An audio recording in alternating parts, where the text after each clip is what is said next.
Glória a Deus. Boa noite. A paz do Senhor. Quem está alegre diz amém. E quem está amém diz alegre. Aleluia. Bom demais estar aqui. Como Davi falou aqui, nós estamos muito agradecidos. Foi um tempo, embora curto, mas um tempo muito precioso, de muita relevância para nós. Esse tempo que tivemos aqui com vocês, com o pastor Wagner, sua família, o pastor Benhu, sua família, e todos os irmãos que de uma forma direta ou indireta contribuíram para que a gente estivesse aqui. Nós, como diz Lucas 14:14, não tendo nós com que recompensar, mas recompensado será no dia da ressurreição do justo. Aleluia, aleluia. Louvado seja o nome do Senhor. E antes de começar a pregar, eu preciso fazer uma coisa aqui, que o Espírito Santo traz ao meu coração. Eu quero pedir perdão para o Davi.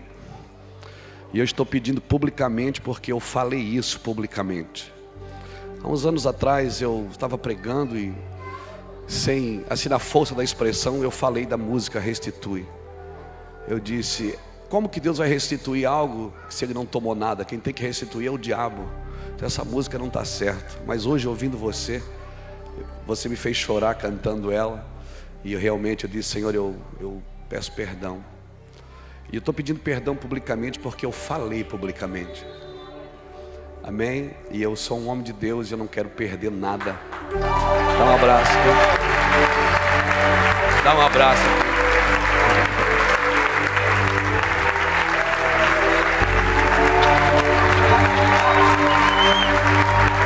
Aleluia, também.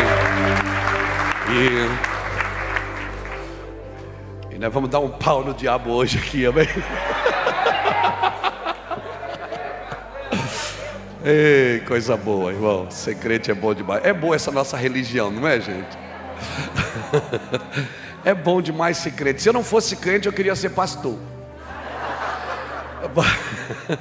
Porque é bom demais servir ao Senhor com alegria, né? É bom demais. Às vezes eu estou em casa assim, eu fico olhando para a minha vida, fico olhando para a minha casa, para os meus filhos, as netas. Eu digo: Jesus, só o Senhor mesmo para fazer tudo isso. Como não ser agradecido ao Senhor? Como não ter um coração grato? Como não acordar todos os dias e dizer: Deus, obrigado. Obrigado, porque o Senhor é bom. O Senhor é muito bom. Oh, Espírito de Deus, estenda a sua mão para mim. Me abençoa. Isso, me abençoa. Diga: Senhor, a palavra que eu preciso está aí com esse homem aí. Ele pode ser um canal agora para liberar essa palavra sobre a minha vida. Sim, eu recebo essa palavra. Sim, me abençoa. Abençoa minha família, abençoa meus filhos, abençoa minhas netas, abençoa o nosso trabalho, abençoa a nossa movimentação ao Senhor. Sim, sim, Pai. Sim, sim, sim. Eu recebo essa palavra. Eu recebo essa palavra. Eu recebo essa palavra. Amém? Pega a sua Bíblia aí, querido.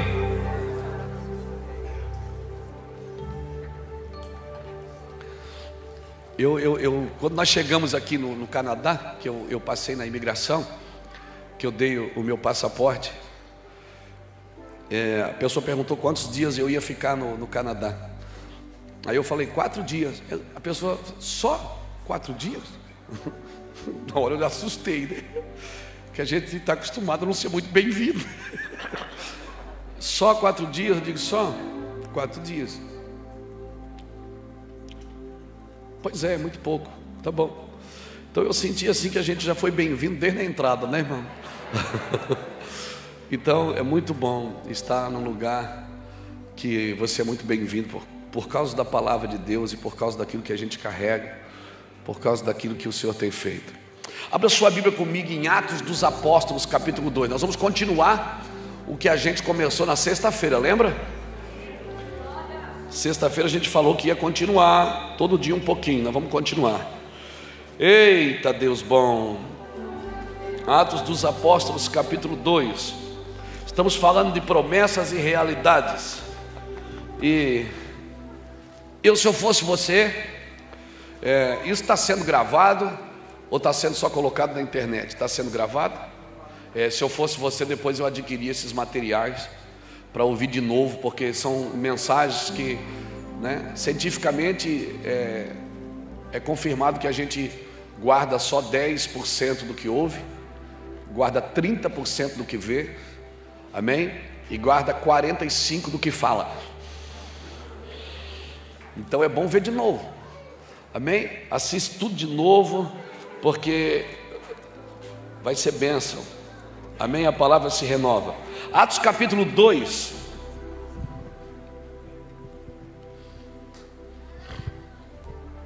e o versículo de número 15, diz assim: estes homens não estão embriagados, como vós pensais, sendo a 3ª hora do dia, mas isto é o que foi dito pelo profeta Joel: nos últimos dias, diz Deus, do meu espírito derramarei sobre toda a carne, vossos filhos, vossas filhas profetizarão, vossos jovens terão visões, vossos velhos sonharão sonhos, e também do meu espírito derramarei sobre os servos e as minhas servas naquele dia, e profetizarão. Farei aparecer prodígios em cima nos céus e sinais debaixo da terra, sangue, fogo e vapor. O sol se converterá em trevas e a lua em sangue, antes de chegar o grande e glorioso dia do Senhor, e todo aquele que invocar o nome do Senhor será salvo. Ai, ai, ai. Diga para a pessoa que está do seu lado: a Bíblia não é um livro de história somente, não é somente um livro de esperança, é um livro de realidades. É para agora, é para já. Aleluia. Obrigado, Senhor, pela tua palavra. Se assente, me dê de presente a sua atenção e vamos dar uma viajada nessa palavra. Nós desde sexta-feira estamos falando sobre promessas e realidade.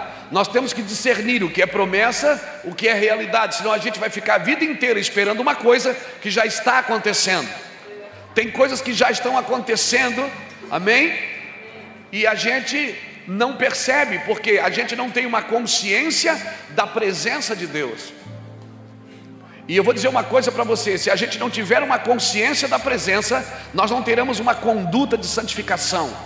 Enquanto a gente não perceber que Deus está presente, enquanto a gente não notar e não desfrutar disso, nós vamos estar sempre vindo na igreja tendo a impressão que Deus deve alguma coisa para a gente e a gente deve alguma coisa para Deus.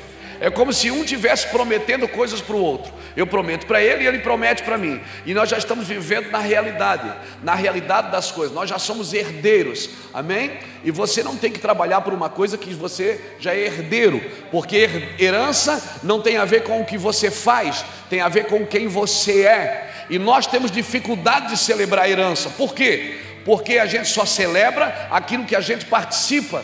Então a gente diz: eu orei e Deus fez. Eu falei e aconteceu. Então a gente só celebra o que a gente participa. Como a gente não participou de salvação, a gente tem dificuldade de celebrar a salvação. Aleluia. Agora, salvação, querido, Deus não te salva pelas obras, mas Ele te salva para as obras. Eu fui salvo, agora eu preciso entender qual é o senhorio de Cristo na minha vida, porque Jesus é Senhor e Salvador. Ele é Salvador de salvo, mas Ele é Senhor de senhores. Jesus não é o meu Senhor até que eu seja Senhor de todas as coisas. Jesus só pode ser Senhor de senhores, senão Ele é só Salvador. Ele não pode ser só seu Salvador, Ele tem que ser seu Senhor. Para Ele ser o meu Senhor, eu tenho que estar, todas as coisas têm que estar sobre o meu domínio, amém? A Bíblia diz o que? Dominai sobre todas as coisas. Pessoas são pessoas, coisas são coisas. A autoridade Deus não dá para dominar sobre pessoas, a autoridade Deus dá para dominar sobre coisas. Pessoas você não domina, você conduz. O que você domina é coisas. Então tudo que Deus te dá, você tem que ser senhor de todas as coisas. Ou seja, todas as coisas têm que estar servindo você, e não você servindo todas as coisas. Aleluia, pegou isso no seu espírito? É muito importante que você entenda, porque a gente só desfruta o que entende. Eu estava lendo Provérbios 24 hoje, eu tenho o hábito de ler todo dia um provérbio. Acordo de manhã, eu vou ler provérbio. Tem 31 provérbios, então eu leio um por dia. O mês que tem 30, no último dia eu leio os 2. E sempre guardo 3, 4, 5 versículos para meditar naquele dia. Provérbios são um livro de sabedoria. É um pai falando para o filho: filho meu, filho meu, filho meu, filho meu, filho meu. Aleluia. E no livro de Provérbios 24 fala isso, que pela sabedoria se edifica a casa, mas pelo entendimento ela se mantém firme. Aleluia. Então a sabedoria ela edifica a sua casa. Provérbios 9 diz que ela edifica a sua casa. Ela lavrou as suas 7 colunas. Então a sabedoria, eu sei que ela tem 7 colunas para edificar uma casa. E Tiago fala dessas 7 colunas. Tiago fala que a sabedoria que vem do alto é primeiramente pura, pacífica, tratável, cheia de misericórdia, sem parcialidade com o mal. Ela tem 7 colunas de sabedoria. Então a sabedoria eu não aprendo em sala de aula. A sabedoria eu aprendo com Deus, porque o temor do Senhor é o quê? É o princípio da sabedoria. À medida que eu vou vivendo uma vida de temor, o Senhor vai transferindo a sabedoria dele para o meu coração. Sabedoria tem a ver com o que Deus faz. Então sabedoria não tem a ver com agregar coisas, tem a ver como eu me comporto diante das coisas, porque coisas têm que me servir. Eu não nasci para servir coisas. Para Cristo ser meu Senhor, eu tenho que ser Senhor de todas as coisas, não é Senhor de pessoas. Quando Deus levanta uma autoridade, seja eclesiástica, seja executiva, legislativa ou judiciária, a autoridade é para exercer governo em favor de pessoas, não sobre pessoas. O que exerce governo é sobre coisas. Então Deus diz para você dominar sobre todas as coisas. Pessoa você não domina, você conduz as pessoas. Então se Deus te levantar, quanto mais Deus te levanta, o que é que tem que acontecer? Não se esconde uma lâmpada debaixo de uma vasilha. Se coloca onde? No alto. Para quê? Para que ilumine todos os que estão na casa. Então quando Deus te levanta, quando Deus te prospera, quando Deus te abençoa, tem um propósito com os outros. Isso não tem a ver com você, tem a ver com os outros. Não se coloca uma lâmpada debaixo de uma vasilha, se coloca no alto para que ilumine todos os que estão na casa. Todos. E é uma coisa interessante, que um dos exercícios da humildade é você, quando você for tentado a esconder algo, mostre. E quando você for tentado a mostrar, esconda. Isso são exercícios de humildade que Deus vai dando para a gente. Amém? Mas Deus está me levantando. Quando Deus me deu, eu devo perguntar: por que o Senhor está me dando? Porque isso tem a ver com o coletivo, tem a ver com o macro, tem a ver com todas as coisas. Amém? Deus não unge estratégias, Ele unge pessoas. Amém? Deus não deu a igreja para nós, Ele nos deu para a igreja. Aleluia! Nós somos do corpo de Cristo. E nós precisamos entender o que é realidade, o que é promessa. Senão a gente vai passar a vida inteira na igreja fazendo campanhas para ganhar coisas que já são nossas por herança. E não sabemos que é nossa, porque não temos uma mentalidade de filho, temos uma mentalidade de empregado. Deus não me chamou para trabalhar para Ele, Deus me chamou para estar com Ele. Então para que eu trabalho? Porque é impossível você estar com Ele e não se envolver com aquilo que Ele está fazendo. Aleluia! Então nós precisamos entender isso. Senão eu vou estar sempre achando que eu tenho que fazer alguma coisa para que Deus venha. Depois você lê Marcos 3,13, diz que Jesus chamou quem Ele quis. Primeiro Ele subiu no monte, chamou quem Ele quis para estar com Ele, e depois enviou-os a pregar. O Senhor não envia a pregar quem não está com Ele. O Senhor não envia a fazer quem não está com Ele. Deus tem um objetivo para te abençoar. Deus tem um objetivo para te dar alguma coisa. Nós precisamos saber o que é promessa e o que é realidade. Nesse dia, em Atos capítulo 2, eles estavam vivendo uma realidade e não entenderam o que era uma realidade, porque não se deram conta da promessa. 500 pessoas viram Jesus subir aos céus. e 500 pessoas ouviram a mesma palavra, pelo menos umas 500. Ficar em Jerusalém até que do alto seja revestido de poder. Jesus morre na Páscoa. Da Páscoa ao Pentecostes são 50 dias. Jesus ficou 40 dias na terra antes de subir aos céus. Quando ele subiu, ele falou isso. Faltou quantos dias só? 10 dias, mas só 120 receberam. 500 pessoas ouviram a palavra, mas só 120 perseveraram 10 dias em oração para receber o Pentecoste.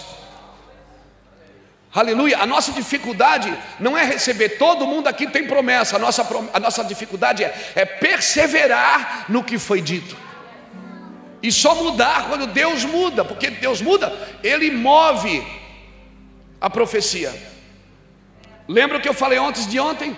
Ele disse para Abraão: mata teu filho. Quando Abraão foi matar o menino, ele disse: agora não mata mais. Se Abraão não tivesse continuado a ouvir a Deus, ele tinha matado o menino. O problema é que Deus falou com alguns de nós há 20 anos atrás, e a gente continua fazendo a mesma coisa, e Deus está falando outras coisas. A gente diz: não, mas Deus não falou isso para mim, porque eu só penso assim. Não, é porque às vezes é mais fácil fazer o que eu sei do que entrar no novo de Deus.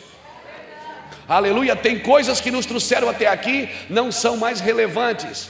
Amém? Não são mais relevantes. Deus diz para Noé: constrói um barco. Noé constrói um barco. Eu estou fazendo uma reflexão daquilo que já foi dito esses dias, para a gente entrar no que Deus quer falar. Constrói um barco, Noé. Noé constrói um barco, 100 anos. Alguns teólogos dizem que foi 80, alguns 120. Vamos ficar nos 100, que é mais tranquilo. 100 anos. E Deus não falou com Noé todo domingo. Deus não confirmou. Deus não precisou levar mais profeta para confirmar. Confirma a bênção. Toda vez que você prova Deus, Deus prova você. Deus falou com Gideão uma vez só, e Gideão disse: foi inventar de provar a Deus. Mas vamos falar de Noé, depois a gente fala de Gideão. Tem gente que tem o hábito de provar Deus todo dia. Você tem que provar é você, não é a Deus. Deus é bom e é justo. Aleluia. Noé disse: ok, foi fazer a obra. Todo domingo Deus não precisava falar com Noé. Às vezes a gente vai na igreja, se você fala a um judeu assim: vamos num culto. Se você fala a um brasileiro: vamos no culto, ele pergunta: o que eu vou receber? Se você fala a um judeu: vamos no culto, ele diz: o que eu tenho que sacrificar? Porque a noção dele de culto é dar alguma coisa. Deixa eu falar algo para você, cristão. Todo encontro com Deus, você vai perder alguma coisa sua e vai ganhar alguma coisa dele. Todo encontro com Deus, Deus tira algo da sua vida e coloca algo da vida dele. Sim, todo encontro com Deus, você vai perder algo seu e vai ganhar algo dele. Ei, Deus não te abençoa. Tem gente que diz: pastor, Deus está me abençoando. Ganhei carro, ganhei casa, ganhei isso, Deus me abençoou. Ei, isso não é a bênção de Deus. Deus não te abençoa quando Ele dá. Quando Ele dá, Ele te prova. Ele te abençoa quando Ele tira. Quando Deus está te dando, está vindo. Sabe por que Deus está te dando? Para te provar. Porque o homem é provado pelos louvores que recebe. Quanto mais Deus te dá, mais amigo de Deus você tem que se tornar. Eu fico imaginando, Jesus chega na praia em Lucas capítulo 5. Pedro está pescando, não pegou nada a noite inteira. O cara está pescando, ele não pega nada a noite inteira. Aí Jesus vai chamar ele para o ministério. Por que já não chama ele quando ele não tem mais opção, né? O cara não tem mais opção. Jesus entra no barco, prega, ministra, depois olha para Pedro e diz assim: ó, volta lá e lança a rede de novo. Pedro diz: não, peraí, o senhor está brincando. Ele disse: lança a rede. Só que ele não falou para Pedro. Ele não disse assim: ó, Pedro, vai lá pescar de novo. Ele disse: lançai as vossas redes. Ele falou no plural, ele falou para todos que estavam na praia. Quando ele chegou na praia, Lucas 5 diz que ele viu 2 barcos. Quantos barcos Jesus viu? 2 barcos. Nós temos que andar na visão de Deus, não na nossa. Ele entrou na praia e viu 2 barcos. Ele entrou em um barco, ministrou o evangelho, ministrou a palavra. e falou, e falou, e falou sobre o reino dos céus, porque a palavra que Jesus pregava era o reino de Deus. De repente ele diz: voltem lá, lancem as vossas redes. E aí Pedro pula e diz: Senhor, tendo pescado a noite inteira, nada apanhamos, mas sob tua palavra lançarei as redes. Aí ele fala no singular. Jesus falou no plural, ele devolveu no singular. Ele disse: lançarei as redes. Aí Pedro foi pescar. O que aconteceu quando Pedro começou a pescar? Ele começou a pescar e começou a afundar. Sabe por quê? Antes ele não pegou nada, mas também não afundou. Agora ele está pescando e afundando. Por quê? Porque o sucesso te afunda mais do que o fracasso. A gente precisa aprender a lidar com o sucesso, porque é para lá que a igreja está indo. Deus quer levantar a sua igreja na terra. Por isso Paulo dizia: em tudo eu sou experimentado, eu sei ter fartura e sei ter necessidade. Ei, necessidade você não precisa aprender, Deus te ensina na marra. Agora nós precisamos aprender a ter fartura. Nós precisamos aprender a lidar quando as coisas estão bem, quando as coisas estão sobrando, quando tem abundância de tudo ao nosso redor. Pedro agora está pescando e afundando. Quanto mais peixe ele põe para dentro do barco, mais ele... O que ele faz? Ele volta para a visão. Quantos barcos Jesus tinha visto na praia?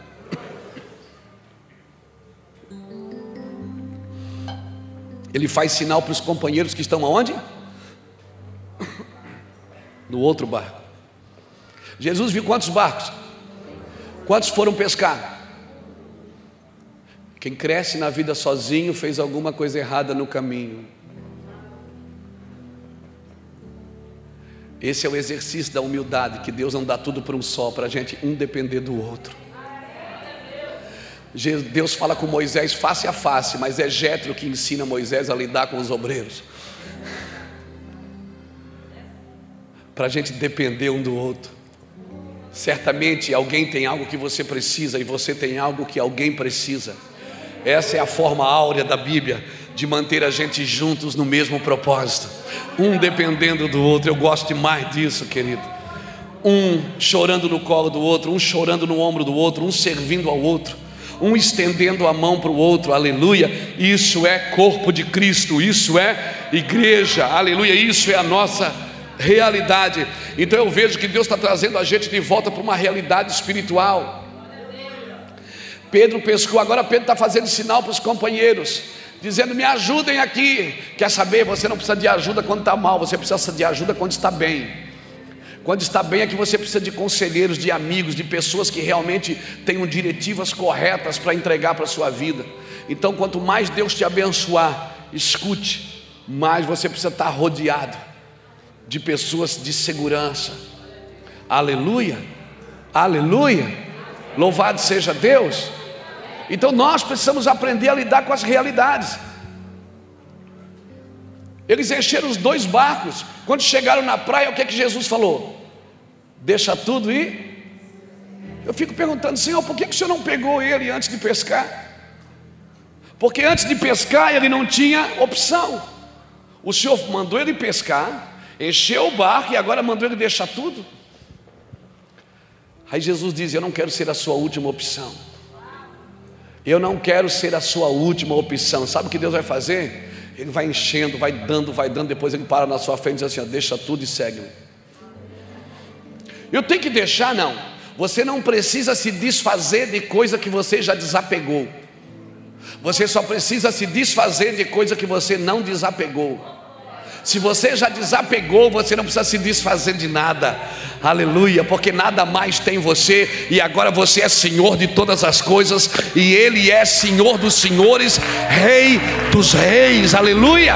O Senhor é Senhor dos senhores e Rei dos reis. O problema é que quando a realidade vem, a gente não desfruta dela. As coisas já estão acontecendo.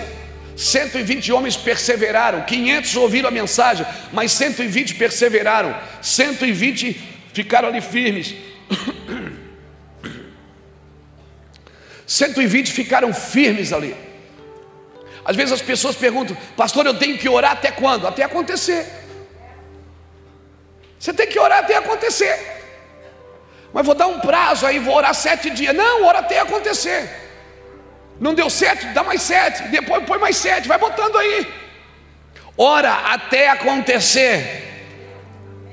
Ora até você não suportar mais, até você perder todas as forças. Continue orando. Não crie um plano B. Vai atrás disso. O que você não receber na oração, esquece, você não vai receber em lugar nenhum. Amém? O que Deus não te dá pela oração, pela adoração, esquece.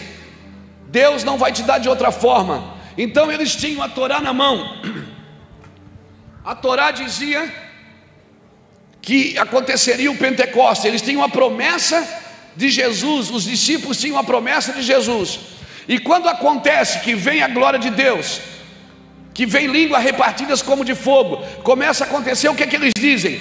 Esses homens estão bêbados, estão embriagados. Eles estavam esperando uma coisa, e quando ela vem, naquele dia havia pelo menos 17 nações em Jerusalém. Havia 17 nações em Jerusalém. E sabe o que aconteceu? Todas elas entenderam, cada um no seu idioma. Porque quando é Deus que está fazendo, cada um entende na sua movimentação. Quando é Deus quem faz, amém? Às vezes as pessoas perguntam porque elas me vêem de terno e no outro dia me vêem de calça jeans. Elas perguntam: você é pentecostal ou você é tradicional? Eu digo: eu sou integral. Aleluia! Por que a gente tem que ser alguma coisa?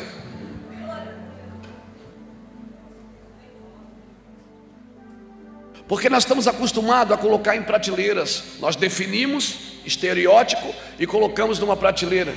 Irmãos, Deus está mudando isso nessa geração. Essa geração está aprendendo a lidar com as realidades de Deus, aprendendo a lidar, a começar uma coisa e terminar ela, a começar uma coisa e perseverar nela, bater firme no chão, na mesma coisa todos os dias. Eu estou fazendo uma grande obra e eu não posso parar. Essa tem que ser o seu vocabulário. Você não pode parar, você não tem opções. Amém? Se você foi chamado, querido, você não tem opções, acabou a sua vida. Aleluia, a sua vida não existe mais. Ou você vive para Deus, ou você vive para Deus. Ou você vive para Deus, ou você vive para Deus. Ou você vive para Deus, ou você vive para Deus. Porque você não tem mais opção de viver para você. Aleluia. Aleluia. Você não tem mais vontade. Se você teve uma revelação de quem Ele é, já era. A revelação reposiciona você. As realidades da Bíblia estão acontecendo. Tem coisas que já estão acontecendo. A lua já virou sangue. As coisas já estão acontecendo. Os terremotos, os maremotos e tantas catástrofes naturais. Os céus estão dando os seus sinais. Aleluia, as estrelas estão dando sinais. A terra está dando seus sinais. O amor do homem tem se esfriado. E nós perguntamos: meu Deus, o que está acontecendo? Nós estamos com a Bíblia na mão. Mateus 24 diz o que está acontecendo. As coisas estão caminhando. E nós não podemos mais brincar de igrejinha. Nós temos que saber que eu sou um cristão. Estou no lugar para transformar aquela geração. Eu estou ali para mudar aquele ambiente. Eu estou ali para dar destino a pessoas. Eu estou ali para abrir olhos de cegos, para as pessoas verem e enxergarem o que Deus está fazendo. Aleluia! Foi isso que Pedro disse. Eles disseram: esses homens estão bêbados, esses crentes são loucos, esses crentes são malucos. E Pedro disse: eia, vocês não têm uma escritura na mão que diz, a Bíblia diz que Joel profetizou: nos últimos dias eu derramarei do meu espírito sobre toda a carne. Mas parece que hoje não. As pessoas querem que Deus se explique. Acontece uma coisa na igreja: não acredito nisso. A gente diz: tem um anjo aqui. A pessoa diz: anjo? Está amarrado. Nós perdemos a noção do sobrenatural. Ficamos inteligentíssimos. Nós temos explicações para tudo. Pessoas de 13, 14 anos estão se dizendo ateus. As universidades viraram sinagogas de Satanás. E deixa eu contar algo para você. Todo o avivamento no mundo gerou uma universidade. A maioria das universidades, Oxford em Londres, Harvard, todas elas nasceram de avivamentos. Você sabia disso? Elas nasceram de avivamentos bíblicos. E hoje elas têm se transformado em sinagogas de Satanás, porque as pessoas querem que, se Deus se explique, Deus tem que se explicar. Ei, o evangelho é escândalo, o evangelho é loucura, querido. Deus não vai se explicar para uma geração incrédula, amém? Não adianta você querer estudar sobre Deus, você tem que conhecer o coração de Deus, senão a Bíblia vai ser só uma letra. Quando Paulo diz em 2 Coríntios capítulo 3 que eu sou uma carta viva, sabe o que é isso? Carta viva. A carta tem dois elementos, ela tem um remetente e um destino. Você é uma carta viva e selada. Você não pode abrir a carta e colocar o que você quer. Alguém escreveu em você para alguém ler. Então respeite, não viole a correspondência. Aleluia. Você é uma correspondência para essa terra, é isso que Deus está dizendo. Você é uma correspondência para essa terra. Você é o recado de Deus para a terra. Você é o recado de Deus para a terra. Mas eu não acredito. Não importa se você acredita ou não, aleluia. Importa o que a Bíblia diz, é isso que importa. Mas eu não acho, não importa o que achamos, importa o que está escrito, porque o que está escrito vai acontecer e ponto final, artigo definido, profecia. Aleluia. E não são frases de efeitos que transformam pessoas, são profecias. Sim. Eles não sabiam o que estava acontecendo em Atos capítulo 2, sendo que Joel havia profetizado. Nós temos a profecia na mão. Me assusta muito, irmãos, saber que os magos viram o nascimento de Jesus e os sacerdotes não. Me assusta muito saber que às vezes Deus está se revelando às pessoas. Deixa eu te falar algo. Na Europa, os muçulmanos estão tendo um encontro com Jesus dentro do carro. Minha filha mais velha é pastora na Europa, meu genro. Eles têm contado testemunhos sobrenaturais de pessoas tendo encontro com Jesus na rua. De pessoas, sim, dizendo: eu quero Jesus. Mas como? Ele falou comigo. Mas como é que você sabe que era ele? Tinha 2 furos, um em cada mão. E ele disse: olha aqui, eu morri por você. Isso é assustador. O próprio Senhor está aparecendo e convencendo as pessoas que Ele é vivo. Aleluia. Então não importa, esses dias não é só o que cantamos, não é só o que pregamos, é o que estamos comunicando com a nossa vida. O que a nossa vida comunica, porque mudou a transição, transicionou. Aleluia. Quando eles foram atravessar o Mar Vermelho, Moisés sozinho pegou um cajado, um homem só com um cajado na mão. E Deus disse: levanta esse cajado. Ele levantou o cajado, um homem só abriu o mar. Mas quando eles foram tocar o Jordão, já não era mais um homem com um cajado, eram os sacerdotes, todos os sacerdotes. E não era mais com um cajado na água, com um cajado no alto, era com o pé. Estoca o pé na água. Esses dias o que vai fazer a diferença não é o seu ministério, é a sua vida. Não é a sua empresa, é a sua vida. Não é os seus recursos, é a sua vida. Sim. Um ministério abençoado não substitui uma família derrotada. Nós precisamos entender o que Deus está fazendo nas nossas vidas. Deus está nos alinhando, aquilo ali mesmo, alinhamento, avivamento para uma unidade. Alinhar é colocar ossos no lugar. Sim. Você lembra que quando Jesus morreu na cruz, todo marcado, mas tinha algum osso quebrado? Não, porque quando ele ressuscitou alinhado. Aleluia. Nós precisamos entender que o Senhor está ajustando a casa, ajustando a nossa vida como igreja, porque para que a gente suporte aquilo que está por vir. Deus vai derramar da sua glória. Mas pastor, já não se cumpriu em Atos? Não se cumpriu tudo.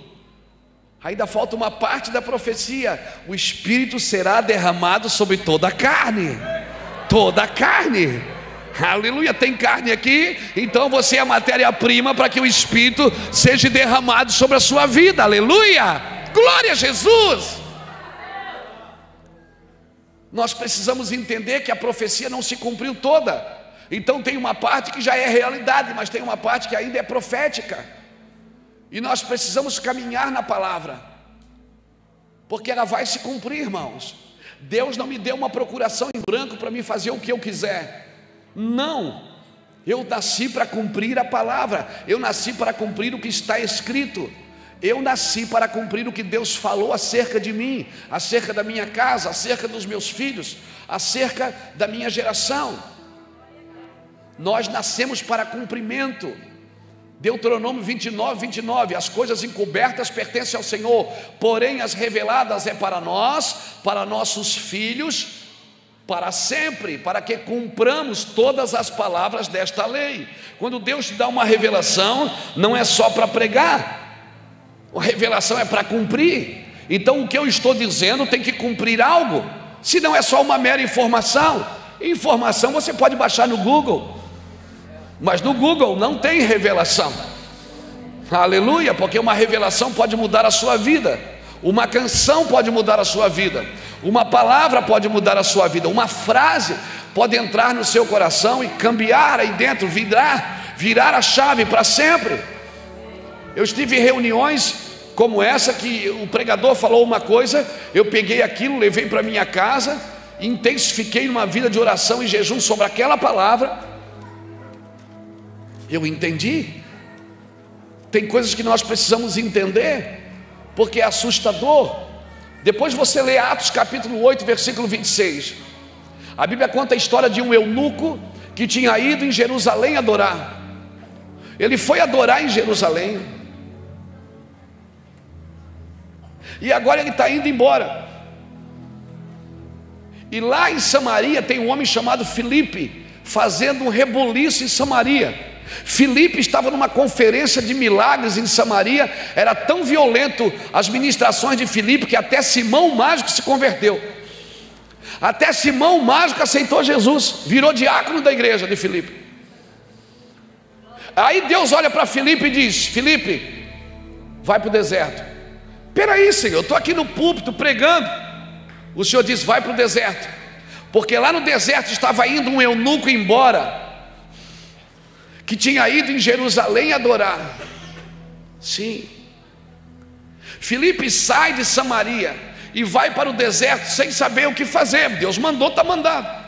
Agora, quem tira alguém do púlpito para levar para o deserto? Quantas vezes o Senhor já me tirou do púlpito e disse: fica no deserto uns dias. Aí eu tenho que ir lá para a casa de recuperação, tem uma cabaninha lá, ou para o meu quarto lá em casa, porque o Senhor quer me refazer. As revelações, elas têm lugares específicos para serem ministradas. Aleluia. Eu já preguei o evangelho. Eu tenho um iPad aqui com mais de 2.000, 3.000 esboços. Eu posso pregar todo dia um, mas significa o que Deus quer falar aqui hoje. Porque o que vai mudar não é a informação que você tem. Informação você tem na internet. Por isso que quando você assiste uma mensagem lá, você diz: meu Deus, aquilo mudou a minha vida. Por quê? Porque não é uma informação, é uma revelação para virar uma chave dentro de você. Quantas vezes Deus nos tira do púlpito para um deserto?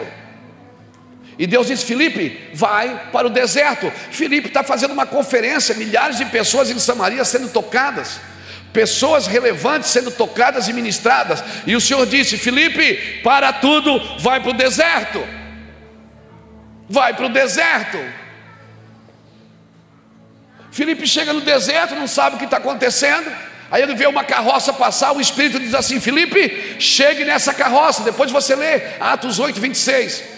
Filipe chega na carroça, correndo do lado da carroça. Ele percebe que aquele cidadão estava lendo as escrituras em Isaías. E Filipe diz assim: você entende o que você lê? Ele disse: como que eu entendo se ninguém me explica? E sabe o que me assusta? Ele estava vindo de um culto de adoração. A Bíblia diz que ele tinha ido em Jerusalém adorar. Ele foi, adorou e voltou para casa sem entender nada. E você não desfruta o que você não entende.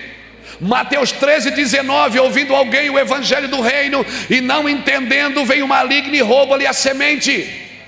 Aleluia. Por isso a nossa adoração tem que ser atenta, autêntica, precisa e prática. Atenta porque ela não pode se distrair com nada. Eu só tenho um alvo. Autêntica porque ela só tem uma origem, ela é dele e para ele. Precisa porque é só um alvo. E prática porque ela tem serviço envolvido. Eu posso trabalhar para Deus, que isso não me rouba dele. Aleluia. E aí Filipe vai correndo do lado da carroça e diz: entendes o que tu lê? O que é que ele diz? Como ninguém me ensina? Filipe para a carroça, sobe na carroça, ministra com ele. Quando aquele homem vê água, o que é que ele diz? Ó, tem água ali, posso ser batizado? Por que você acha que ele quis ser batizado? Porque ele... Escute, olha o cuidado de Deus com uma pessoa que não entendeu. Ele para uma conferência de milagres lá em Samaria para levar um pregador para o deserto, para tocar uma pessoa que não entendeu. Deus chama Moisés, Êxodo capítulo 4, Deus chama Moisés, passa uma luta para convencer Moisés. Moisés vai. Quando Moisés está indo para o ministério, Deus quer matar ele porque ele não circuncidou seu filho. Eu disse: Deus, eu não entendo o senhor passa quase o dia inteiro para convencer o cara. Quando o cara quer ir para o ministério, o senhor quer matar ele? Para Deus era mais importante que Moisés marcasse seu filho do que salvasse uma nação. Entenda isso no seu espírito. Para Deus é muito mais importante que você sele, bem selado, uma pessoa só que seja, a sua casa, do que você faça a obra de Deus. Deus não te chamou para trabalhar para Ele, Ele te chamou para estar com Ele. Por isso que chamado é uma coisa incrível, dado a alguém inadequado para fazer algo impossível por um tempo indeterminado e sem o recurso suficiente. Sempre que Deus te chama, você não está pronto. Sempre que Deus te chama, você não tem os recursos suficientes. Sempre que Deus te chama, você olha para você e diz: é impossível isso acontecer. Mas passa alguns dias, o Senhor começa a ministrar na sua vida. Ei, já está acontecendo coisas na sua vida e você está esperando por elas. Elas já estão acontecendo, as coisas já estão vindo sobre você. Sabe o que eu fiz? Deixa eu contar uma coisa para você. Quando Deus me chamou para o ministério, eu tinha 28 anos. Eu tinha recém saído de drogas e eu fui ler a Bíblia, estudei bastante. Sabe o que eu fazia? Eu peguei o mapa da minha cidade, Itajaí, e dividi ele em 4. E todos os dias eu pegava uma bicicleta. Em 1997, eu batia de casa em casa pregando o Evangelho. Eu sabia bastante Bíblia, eu já tinha lido a Bíblia 2 vezes. Então eu ia, pregava o Evangelho, os versículos saltavam dentro de mim. Tem gente que nem abriu o portão e dizia: tá louco, rapaz, vai-te embora. E aí eu montei um ministério chamado Viatura do Amor. Acho que tinha a ver o contato com a viatura e tal, né? A Viatura do Amor era a minha bicicleta, com uma caixa de verdura amarrada atrás.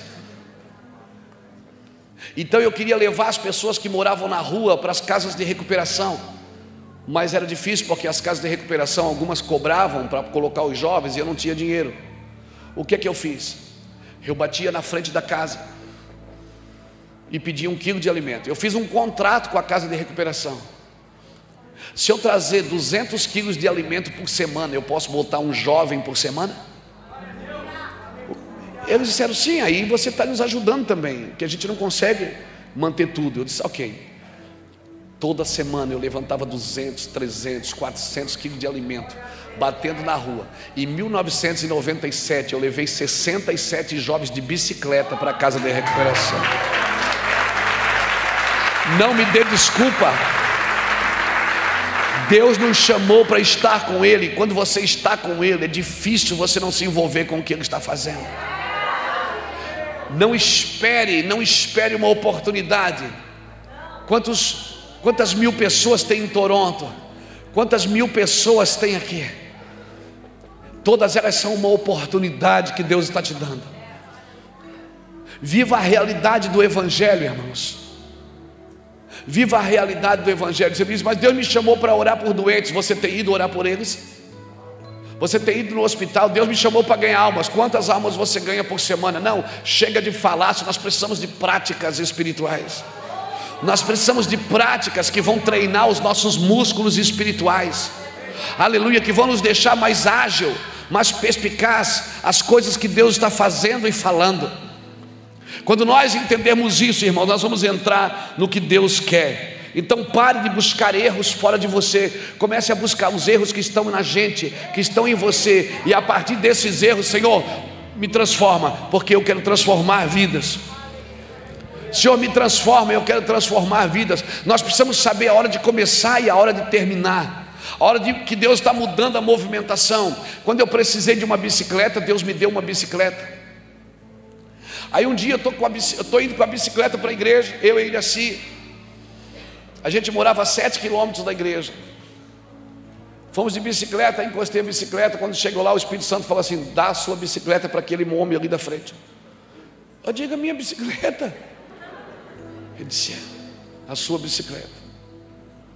Eu dei a bicicleta para ele, fui só com a caixa para casa. O Senhor começou a me dar a vida do homem. Ele disse, ele trabalha numa panificadora. Ele acorda de madrugada para ir fazer pão. Dei a sua bicicleta para ele, porque ontem roubaram a bicicleta dele. Eu disse, ô irmão, você é padeiro? Ele disse, sou. Eu digo, pronto, perdi a bicicleta. Eu disse, e você vai do que trabalhar? Ele disse, eu ia de bicicleta. Eu digo, não, amém, já entendi. Quando eu dei a bicicleta, encontrei o pastor Lapa. O pastor Lapa é o vice-presidente do ministério hoje. Ele disse, Luiz, o que é que você faz? Eu disse, eu faço a obra de Deus. Ele disse, quanto é que você ganha? Eu digo, nada. Como é que você vive? Eu digo, não sei. Eu vivo. Ele disse, como é que você faz isso? Eu disse, até ontem era de bicicleta. Ele emprestou o carro dele para mim. Ele ia trabalhar de ônibus e deixava o carro comigo. Eu pegava o carro na segunda e entregava na sexta-feira. Hoje ele é o vice-presidente do ministério. Ele não devia ter emprestado o carro para mim. Ele se envolveu para sempre. Ele se envolveu para sempre. Escute. Em 1998 nós já ganhamos, 99 nós ganhamos o primeiro automóvel. Quem lembra do Monza? Até hoje, eu e a minha esposa já ganhamos 44 automóveis. Eu ando num carro que eu ganhei. Eu moro numa casa que o Senhor me deu. Eu não sei o que é comprar um relógio, o que é comprar um sapato. E quando compro alguma coisa, é porque alguém me deu o dinheiro para fazer isso. Eu escolhi viver assim. Deus me chamou para viver assim. De estar em casa dizendo assim, Senhor, a gente precisava. Então, porque para Deus, uma bicicleta. Hoje Deus coloca pessoas, tem pessoas que são amigos meus, que colocam aviões, os seus aviões à minha disposição.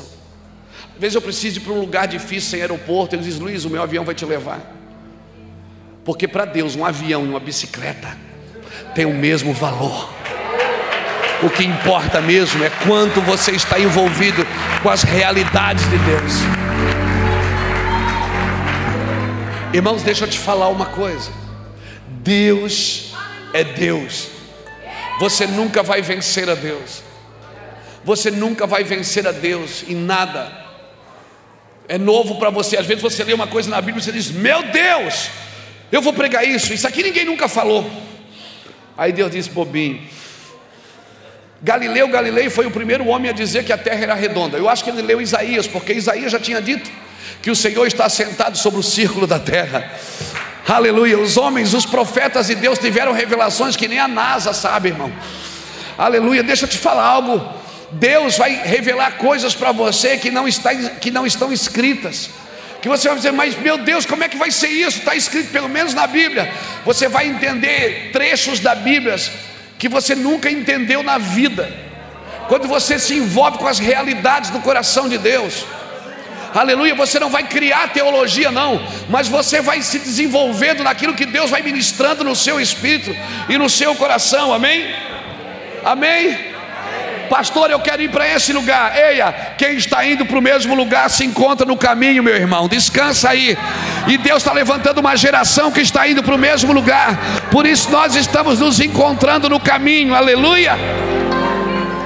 Esse mundo vai ficar pequeno, porque quem está indo para o mesmo lugar vai se cruzando no caminho, vai se encontrando no caminho. Amém? Amém, irmãos? Por isso, querido, não se apegue. Ah, Deus falou para mim, amanhã Ele pode melhorar isso que Ele falou. Sim, amanhã Ele pode melhorar. Deixa eu falar uma coisa para você. Eu jamais imaginei, eu e Iraci, jamais imaginamos que a gente poderia pastorear uma igreja. Irmãos, a nossa igreja fica num dos bairros mais pobres de Itajaí. Quando eu abri o ministério lá, o nome do bairro era Invasão. Pra você ter uma ideia, hoje tem até nome, é Nilo Bittencourt. Jamais imaginei, eu só queria pregar na tarde da bênção, curar algumas diarreias, alguma dor de cabeça, era só o que eu queria. Eu não imaginava tudo isso. Hoje todos os meses nós estamos em uma nação, pregamos o evangelho todos os dias, já fomos em mais de 40 países falar de Jesus, sem falar uma palavra em inglês. Eu não tenho orgulho disso, mas para você saber o que Deus faz. Irmão, esse Deus não é gente. Para usar gente que nem nós, só pode não ter juízo. Eu estou falando para você desfrutar das realidades de Deus.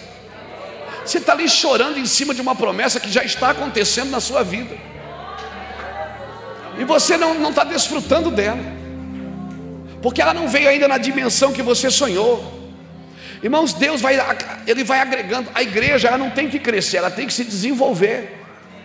Porque esses dias alguém me chamou para pregar e disse: pastor, o senhor prega em ministério pequeno? Eu digo: irmão, o único ministério pequeno que eu conheço é de Satanás, que é adorado numa bacia na esquina, porque não tem casa. O seu ministério é grande. Se você está envolvido com algo de Deus, não importa quantas pessoas você está cuidando, não importa, você está cuidando de algo grande, é algo sobrenatural, é algo que Jesus morreu por isso. Aleluia. Deixa essa realidade de Deus viver dentro de você. Agora, nós precisamos saber a hora de chegar e a hora de sair, a hora de entrar numa revelação e a hora de sair dela, porque senão a gente fica inculcando uma coisa ali que Deus disse: eu vou mudar isso. Noé, acabou a chuva, Noé.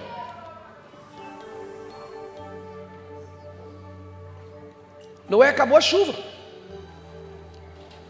pode desmanchar a arca. Não, mas foi o Senhor que me deu. Esse é o problema, a gente tem dificuldade de soltar o que foi o Senhor que deu. Mas quando Deus diz solta, que eu quero dar algo maior, a gente fica preso naquilo.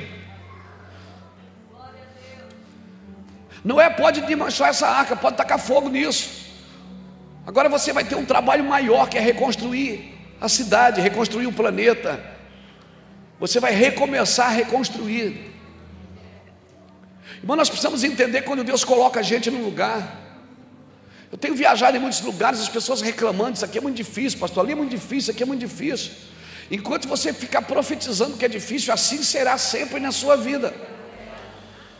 Isso aqui é uma bênção, isso aqui é uma glória, meu Deus, meu Pai, isso aqui é uma maravilha, aleluia, aleluia, isso aqui é lindo demais.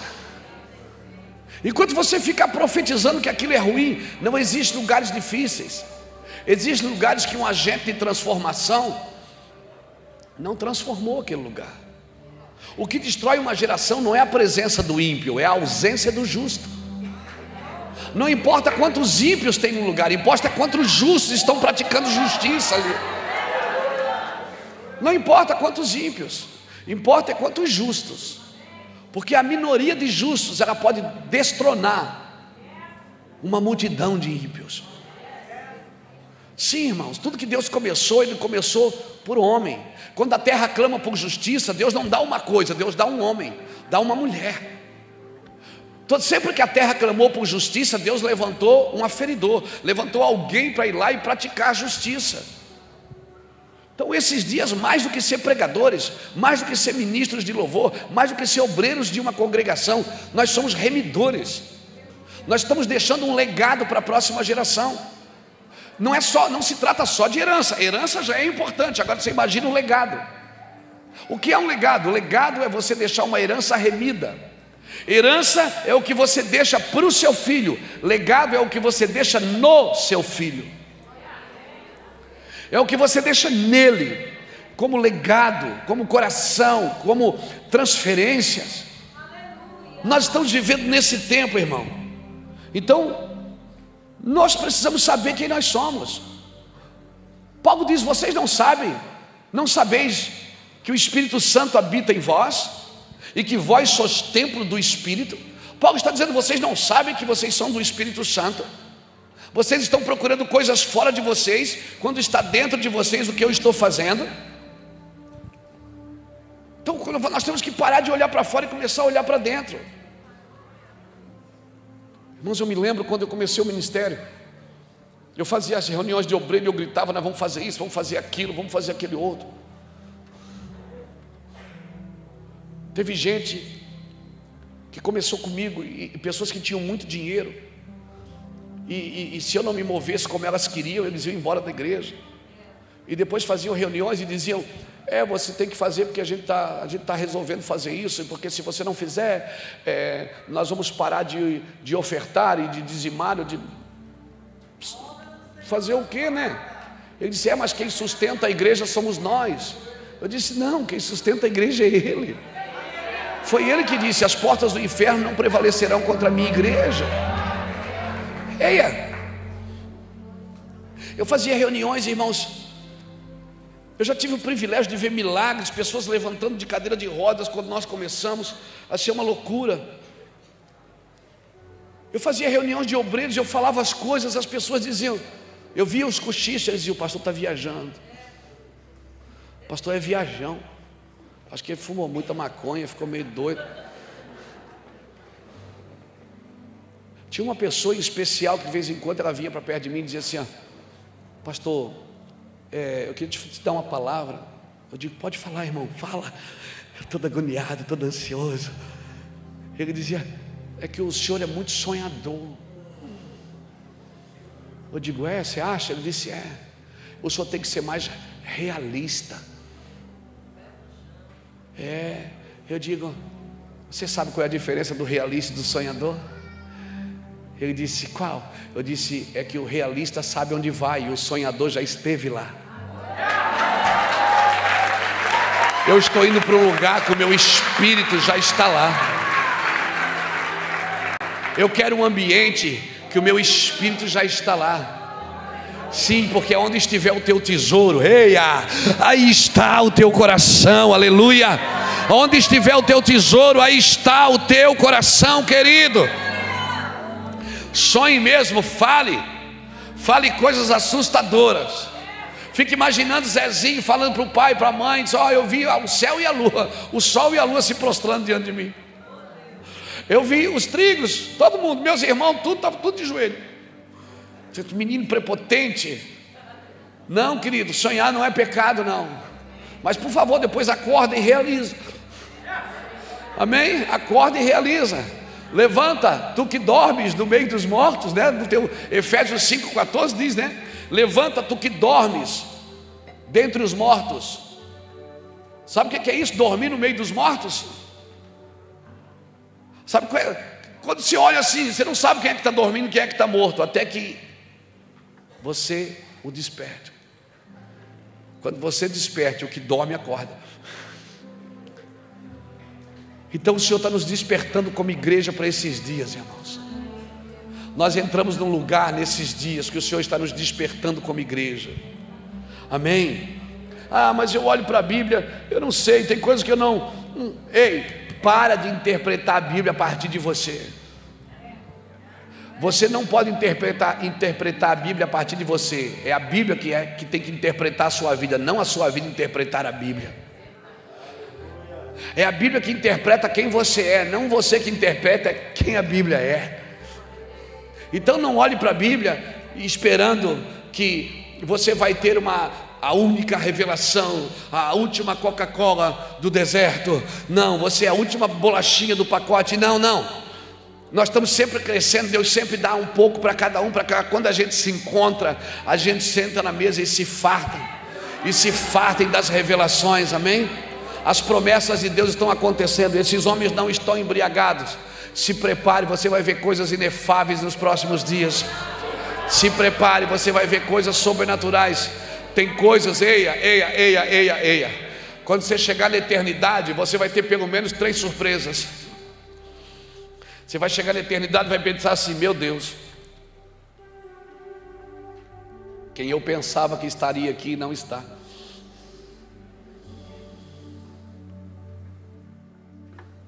A segunda surpresa é você vai dizer: quem eu pensava que não estaria, está.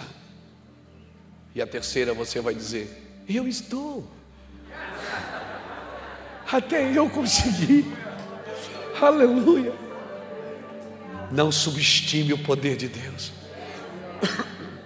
Não subestime o amor de Deus. Não subestime a glória do Senhor.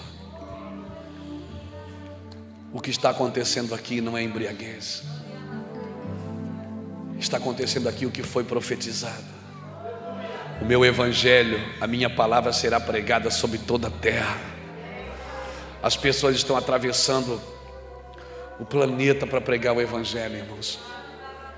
Eu tenho meninos lá na igreja de 19 e 20 anos que estão estudando hebraico nas faculdades em Jerusalém, para buscar a palavra no original, para entrar nas gerações. Meninos que querem ir para as nações, meninos que têm me procurado, diz: pastor, me envia para a Europa, me envia para a África, me envia. Desesperados, gritando. E eu dizendo: meu Deus, esses meninos precisam estudar, esses meninos precisam fazer alguma coisa. E eles gritando em casa: e me envia, pastor, me ajude a fazer a obra de Deus. Ah, querido, eu vou te falar uma coisa: evangelho é escândalo, evangelho é loucura. Não se trata de negar a inteligência, porque a fé é inteligente. Mas quando você lê a Bíblia, você deveria se perguntar: Senhor, eu estou lendo uma promessa ou uma realidade? Isso ainda vai acontecer ou já está acontecendo agora? Porque eu posso discriminar coisas que já estão acontecendo por não entender que são a realidade da vida, realidade da Bíblia. Eu preciso entender a geração que eu estou inserido. João Batista, quando viu Jesus passar, ele disse: eis o Cordeiro de Deus. João se apresentou a Jesus. Deixa eu descer aqui um pouquinho. Cadê o Alírio, meu amigo? Vem cá. Aleluia. Eu preciso de outra pessoa. Vem cá, outro homem. Outro homem. Vem cá, meu irmão. Me ajuda aqui, deixa eu mostrar isso para você. É muito bom que você veja, para você gravar. Fica de frente para lá. João Batista, quando viu Jesus passar, estendeu o dedão assim, ó, e disse: eis o Cordeiro de Deus que tira o pecado do mundo.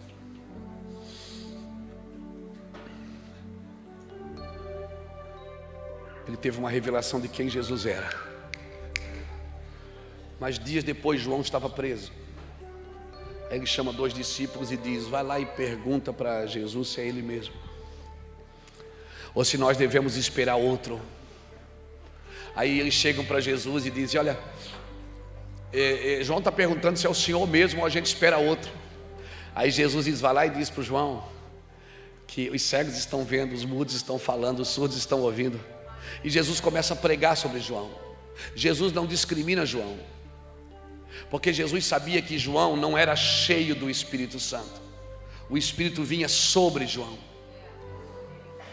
Era nuances de revelação, porque ninguém tinha o Espírito Santo. João não tinha aquele que convence do pecado, da justiça e do juízo. Por isso que ele tinha nuances de revelação, mas quando a coisa apertava aqui fora, João dizia: será que era mesmo? Oh meu Deus. E Jesus não menospreza João. Ele diz assim: o que vocês foram ver no deserto? Foram ver um homem ricamente vestido? Não, vocês foram ver um caniço agitado pelo vento. Mas eu vos digo que dos nascidos de mulher, João Batista é o maior. Fica com o dedo assim, Ari. Fica assim. Só que Jesus libera outra palavra. Ele disse: o que for menor no reino é maior que João Batista. Aí aparece o apóstolo Paulo. E Paulo não diz: eis o Cordeiro de Deus. Ele diz: já não sou mais eu que vivo, é Ele que vive em mim.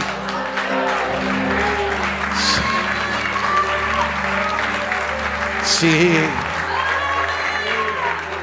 Os dois foram presos, os dois perderam a cabeça. Mas na cadeia, esse aqui pensou: puxa, será que era ele mesmo? Esse aqui dizia ser de meus imitadores, como eu sou de Cristo.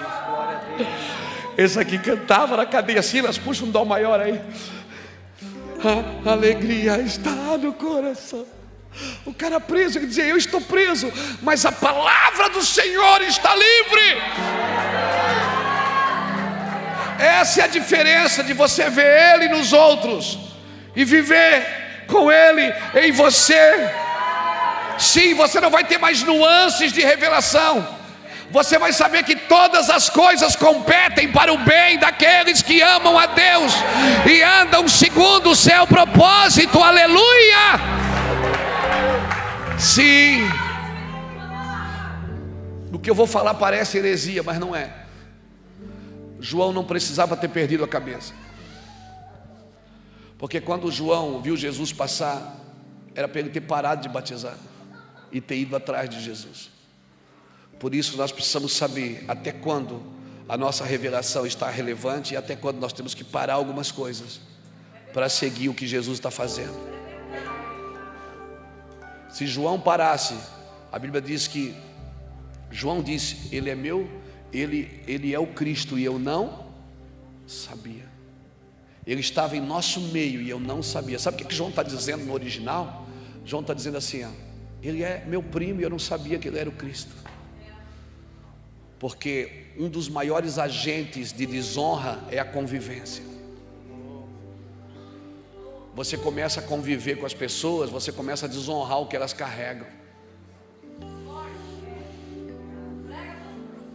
Às vezes você está num lugar e você desonra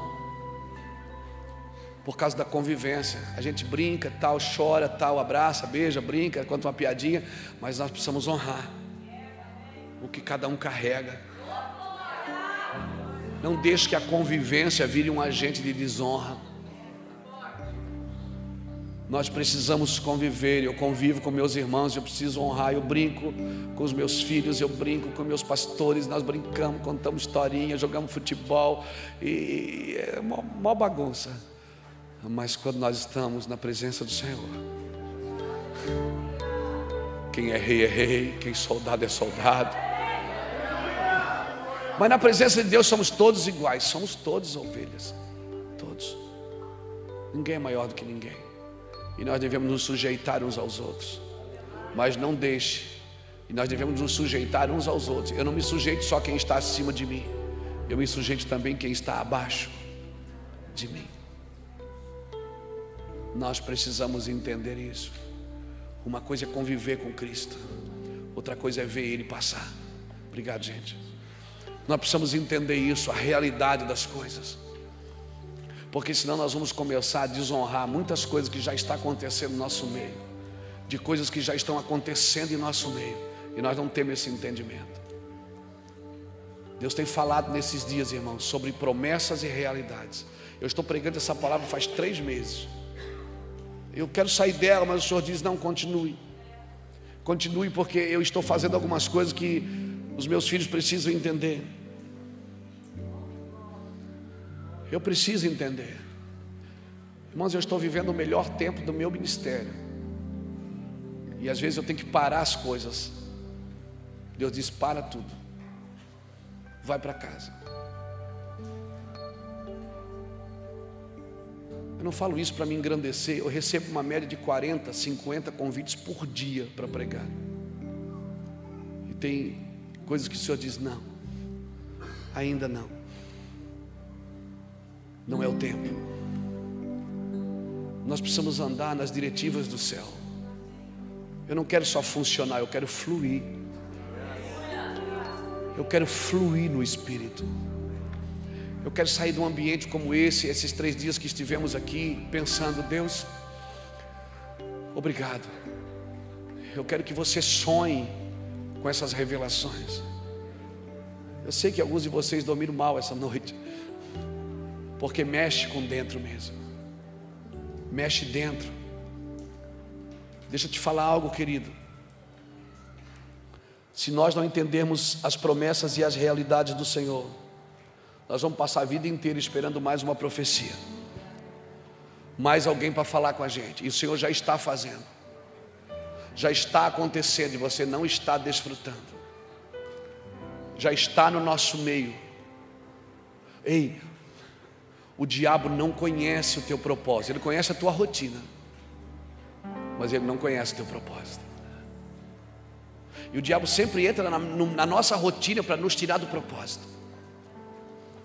Depois você lê Atos 16:16, está escrito assim: indo Paulo e Silas por muitos dias no caminho de oração, vinha sempre uma mulher atrás dizendo: oh, que homem abençoado, oh, que homem de Deus, oh, que palavra, meu Deus, que coisa linda. Até que um dia Paulo parou e disse: o Senhor te repreenda, Satanás. Paulo repreendeu aquela mulher. É interessante, na Bíblia você vai ver coisas assim, né? Pessoas sendo repreendidas porque elogiam, e outras sendo exaltadas porque criticam. É uma coisa tremenda em lidar com isso. Aquela mulher vem atrás de Paulo e Silas em Atos 16:16, e ela vem atrás dizendo: que homens abençoados, meu Deus, esses são verdadeiramente homens de Deus. Paulo diz: o Senhor te repreenda. Por causa disso eles foram presos, amarrados. À meia-noite a Bíblia diz que eles começaram a cantar ao Senhor. E o que é que aconteceu? As cadeias se abriram, as celas se abriram. Aleluia. Aí eu pergunto: Paulo e Silas estavam indo aonde? Onde é que eles estavam antes de ser presos? Eles estavam indo aonde? Eles estavam indo ao caminho de oração, diz a Bíblia. Eles iam todo dia, era a rotina deles naquele horário, naquele dia. Era a rotina. O diabo conhece a sua rotina, mas não conhece o seu propósito. Então, se mudar a rotina, não mude o propósito. Paulo e Silas foram fazer o que na cadeia? O que é que eles fizeram na cadeia? Eles fizeram a mesma coisa que eles fariam se eles estivessem no lugar de oração. Eles estavam indo para o lugar de oração adorar a Deus. No meio do caminho mudou-se a rotina. Chegaram lá: Paulo, o que é que a gente vai fazer? Vamos adorar a Deus. Puxa um dó maior aí. Mudou a rotina, mas não muda o propósito. O diabo entra na rotina, mas ele não pode te tirar do propósito. Não deixe que mude o propósito. Se no meio do caminho as coisas não acontecerem como você está acostumado que aconteça, o propósito, tem um propósito revelado aí. Não mude o propósito. Não mude o propósito. Meu filho mais novo, ele tem 11 anos, ele joga futebol, ele quer ser jogador do Barcelona, imagina. Aí, às vezes, para me alegrar, ele diz assim: pai, quando acabar a minha carreira lá no Barcelona, só timão, ele bota Real Madrid. Eu disse, aí ele disse: aí eu vou abrir uma igreja. Eu disse: meu filho, se você jogar no Barcelona, eu abro uma igreja lá no outro dia para você dizimar nela. Já pensou, meu filho? Se você é jogador do Barcelona, nós vamos dizimar, nós vamos abrir igreja na Europa inteira, meu amigo. Aleluia. Às vezes você estabeleceu um propósito, mas você vê que a rotina está mudando. Ei, escute, a rotina pode mudar, o que não pode mudar é o propósito. Aleluia. A rotina pode mudar, o propósito não. O propósito de Deus é a gente viver as realidades de Deus. Elas estão aqui acontecendo agora. Eclesiastes diz que há um tempo e um modo para todas as coisas debaixo do céu. Há um tempo de fazer e há um modo certo de fazer. Há um tempo de fazer e há um modo certo de fazer. Tempo tem a ver com o profético, modo tem a ver com o apostólico. Saul governou Israel e nunca trouxe a arca de Deus para Israel. Davi começou a reinar e ele pensou: vou trazer a arca. Foi a coisa certa, era o tempo certo, mas o modo foi errado. Davi bota a arca de Deus num carro de boi. Coloca a arca de Deus, você conhece a história, num carro de boi. E fazendo isso ele imita os filisteus. Porque quando os filisteus enviaram a arca de volta para Israel, eles botaram ela em carros de vacas. Pegaram 2 vacas e colocaram ela. Quando Davi bota num carro de boi, ele está fazendo a mesma coisa que os filisteus faziam. E você não pode conduzir as coisas de Deus num modelo que não foi Deus quem deu.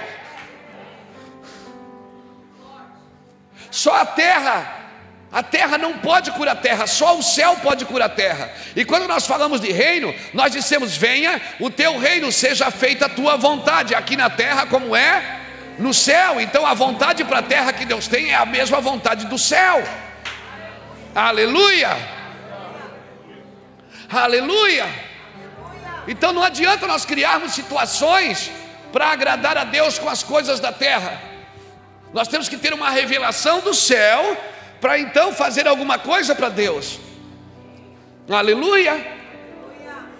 Então Davi trouxe a arca. Ele fez o que com a arca? Botou ela num carro de boi. Não, ele estava com a coisa certa a se fazer, mas da forma errada de fazer. Então não adianta só ter boas intenções, eu tenho que ter boas atitudes. Como também não adianta só ter boas atitudes, eu tenho que ter boas intenções. Minhas intenções e atitudes têm que estar atreladas ao propósito. Aleluia.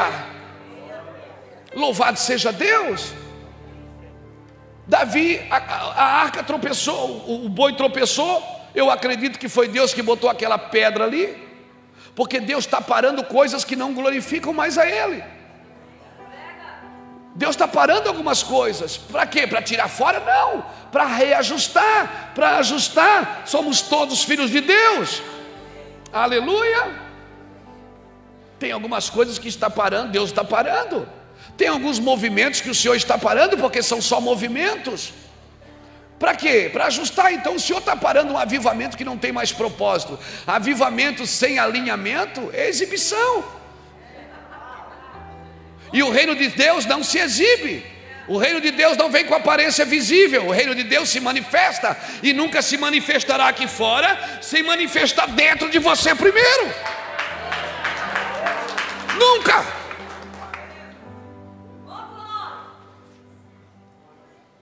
Quando Davi perdeu, que Uzá botou a mão na arca e morreu, aquela arca ficou tanto tempo na casa dele que ele perdeu a sensibilidade. Às vezes nós acostumamos com a glória de Deus. Nós acostumamos. E porque acostumamos, vulgarizamos. Aleluia. Às vezes a gente diz: levanta a mão. Para quê? Eu sou neto de um homem que orava no almoço de joelhos. Se ele fosse vivo hoje, as pessoas iam chamar ele de tradicional. Mas foi aquela tradição que nos protegeu e nos trouxe até aqui. Sim. Aleluia. Às vezes a gente diz: vamos, porque Deus está com pressa. Ei, Deus não está com pressa. Pressa é defeito de quem está atrasado. Deus não está atrasado. Ele está exatamente no lugar que Ele precisa estar, e exatamente no tempo dEle. Nós que precisamos nos adequar àquilo que Ele está fazendo. Então quando eu acordo de manhã, eu tenho que dizer: Deus, me adequa àquilo que o Senhor está fazendo. Não me deixa de fora, Senhor. Eu não quero mais fazer uma coisa que não te glorifica. Eu não quero fazer uma coisa que não vai render frutos para o outro dia. Ei, um dia Deus me falou: Luiz, as pessoas conhecem a tua fama, mas eu conheço os teus frutos. Então não tente me impressionar com quem você é diante das pessoas. Eu conheço os seus frutos. Por que Deus não conhece você pelos dons, é pelos frutos? Porque os dons é Ele que te dá. Os frutos é você que dá a Ele. E Deus não te reconhece por uma coisa que Ele te deu, Ele te reconhece por uma coisa que você está dando a Ele. Sim, realidades. O Senhor está ajustando a nossa casa, irmãos. Aleluia. Amém. Avivamento tem a ver com pressão. Aleluia. Nós nunca viveremos um avivamento sem pressão. Aleluia. Aí você vê a gente falar, pensa, esses caras não tem luta. Luta? Você não sabe o que é luta não, meu filho. Prova. Nós temos lutas fantásticas, batalhas sobrenaturais, guerras espetaculares. Mas em todas estas coisas, somos mais do que vencedores. Entenda isso, querido. Entenda isso.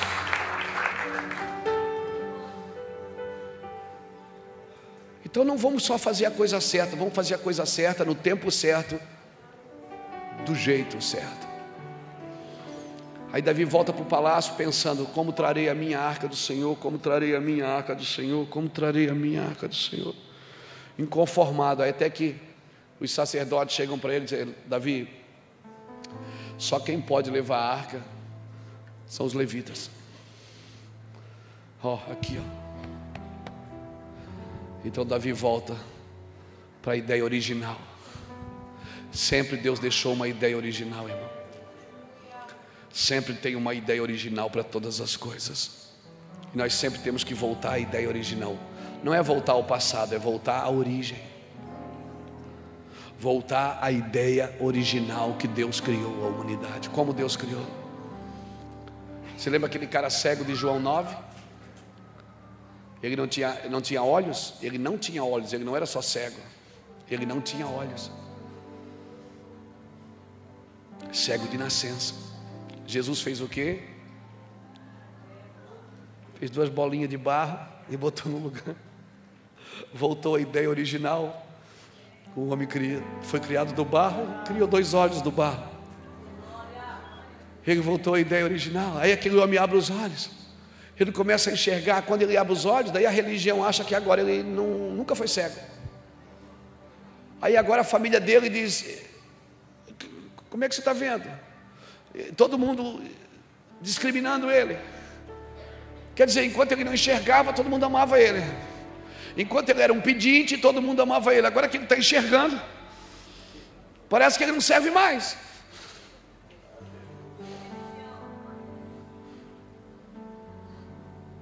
E aí? Sabe o que acontece? A Bíblia diz que ele fica sozinho. Eles deixam ele sozinho. Depois lê João 9, você vai entender o que eu estou dizendo.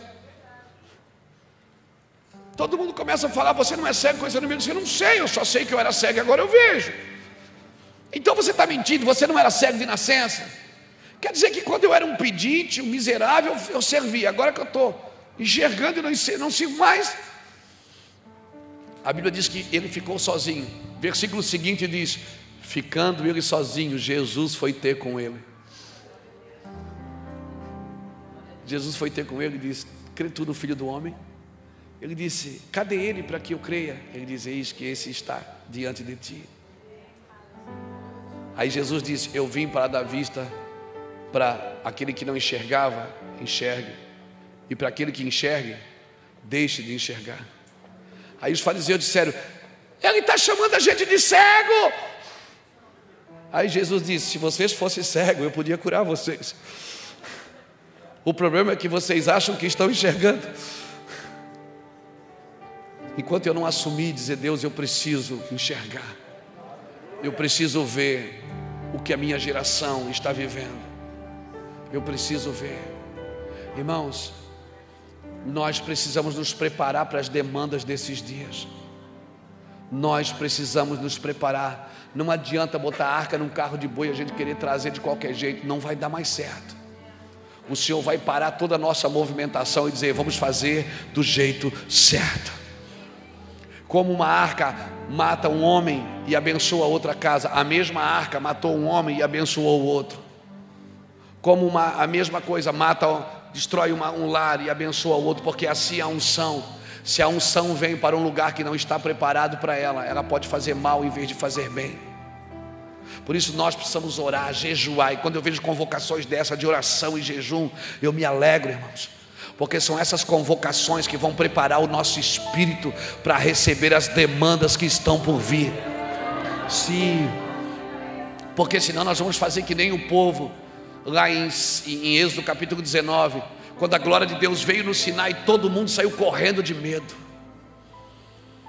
porque achavam que estavam prontos para ela. Por isso, irmão, ora, jejua, vai buscar Deus, leia a Bíblia, se prepare, seja um agente de transformação no ambiente que você está, lá onde você está. Não, pastor, mas eu quero fazer a obra. Faça a obra lá onde é que você está. Qual é o seu trabalho? Faça a obra lá. Esse dualismo grego criou na nossa mente, esse dualismo que a gente parece que tem duas vidas. A gente é santo e secular. Eu na minha casa somos em 3 irmãos, eu, Ulisses e o Júnior. Quando só eu era pastor, você falava com a minha mãe e perguntava quantos filhos você tem, ela dizia 3. Eu tenho um filho que é pastor e 2 que trabalham. Porque na cabeça da minha mãe, eu não trabalhava, eu era só pastor. E assim, esse secularismo grego na nossa mente, esse secularismo grego na nossa mente, que a gente só se sente crente no domingo, e daqui a pouco o culto termina e eu volto para a minha vida normal. Não, querido, você é sagrado em qualquer ambiente, em qualquer lugar. Eia, deixa eu falar algo para você, não existe vida secular. Amanhã o relógio vai despertar pela manhã, vai tirar você da cama. Aí tem gente que vai dizer, ô praga, ô desgraça, ai que luta, eu tenho que trabalhar. Porque esse dualismo grego criou na nossa mente que o trabalho é maldição, que o trabalho é ruim, que o trabalho não presta. A palavra trabalho no grego, ela vem da palavra tripalo, que é a mesma palavra para tortura. Por isso que a gente tem essa consciência que é uma tortura trabalhar. Só que a palavra trabalho em hebraico, ela vem da palavra avod, que é a mesma palavra avodá, que é a mesma palavra para adoração. Então quando Deus colocou Adão no jardim, Adão não abriu uma igreja, Adão trabalhava. E quando Adão cuidava de uma árvore, ele estava adorando a quem? Quando ele cuidava da terra, ele estava adorando a quem? A palavra cultive vem de cultivare, que é a mesma palavra para culto. Trabalho.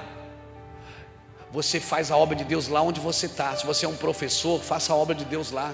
Se você trabalha em construção, faça a obra de Deus lá. Manifeste Jesus naqueles ambientes. Manifeste Jesus nos espaços vazios. Isso é sacerdócio.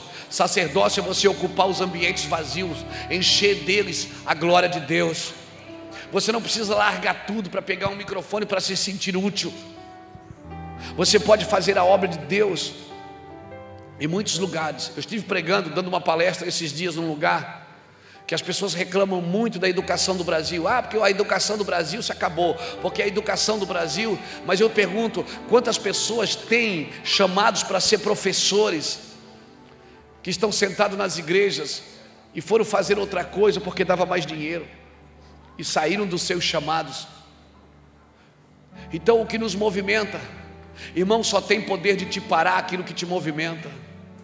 Se não for o dinheiro que te movimenta, o dinheiro não para você. Com ele ou sem ele você não para. Se é Deus que te movimenta, só Deus tem poder para te parar. Nós precisamos entender isso. Senão nós vamos ficando sempre movimentando a nossa vida por aquilo que nós precisamos naquele momento. E isso não é viver a realidade de Deus. Viver a realidade de Deus é viver o que o Senhor disse a seu respeito. Você não vai ser feliz fazendo o que Deus não chamou você para fazer. Você pode juntar coisas, no final da sua vida você vai estar frustrado, sentado numa cadeira. Você vai ser feliz acordando de manhã e sabendo que Deus chamou você para aquilo. Seja para limpar uma casa, seja para trabalhar numa construção, mas você sabe que Deus está com você ali, e você está vivendo a realidade das Escrituras. E sabe por que Deus te chamou aqui hoje? Deus te trouxe aqui hoje para você entregar a sua vida para Ele. Hoje eu quero ser evangelista.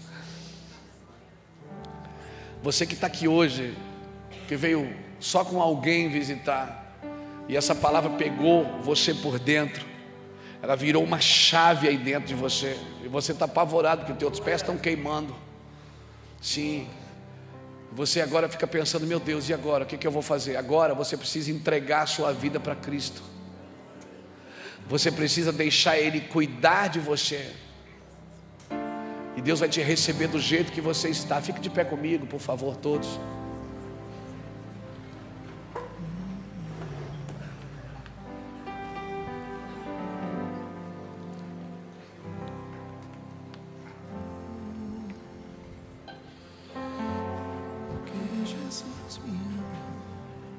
Você que está aqui nessa noite, como eu sou pastor de igreja também, domingo é domingo, né?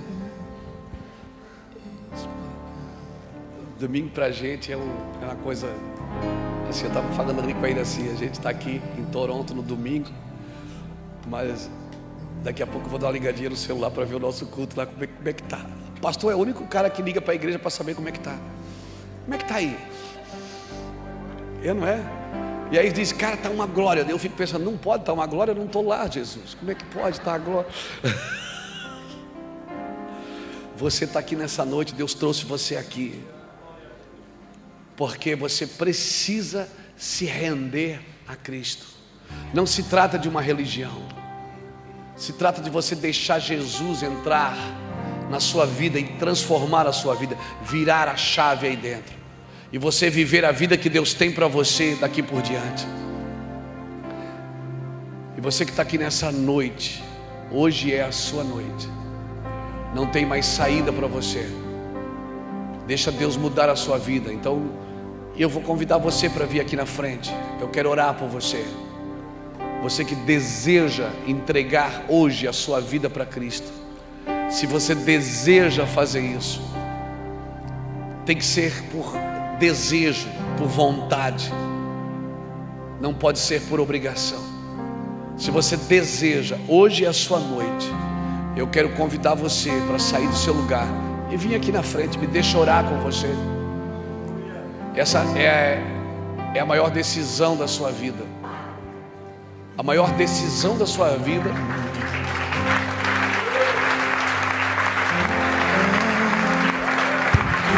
Jesus me ama. Tem mais alguém que gostaria de fazer isso?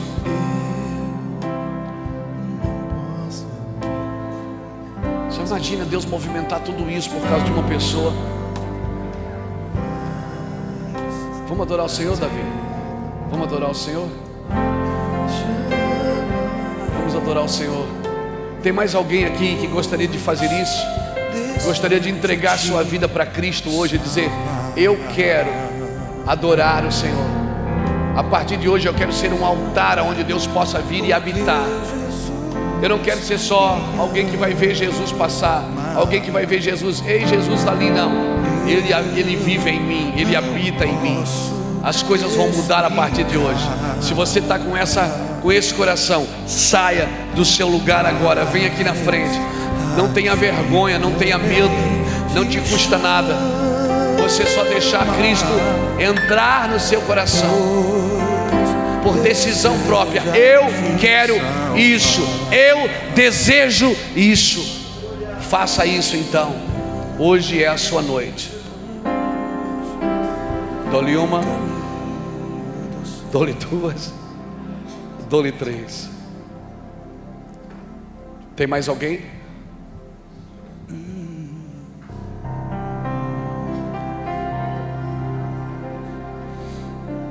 Eu quero orar por você agora.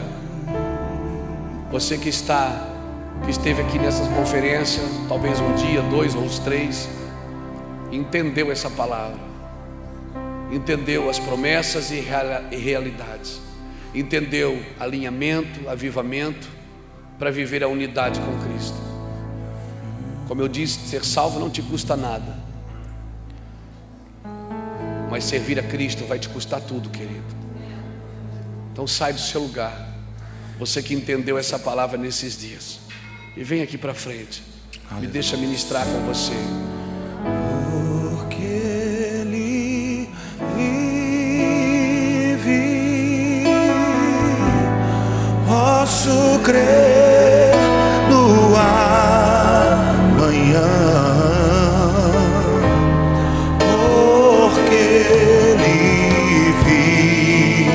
Chegue mais para frente, por favor.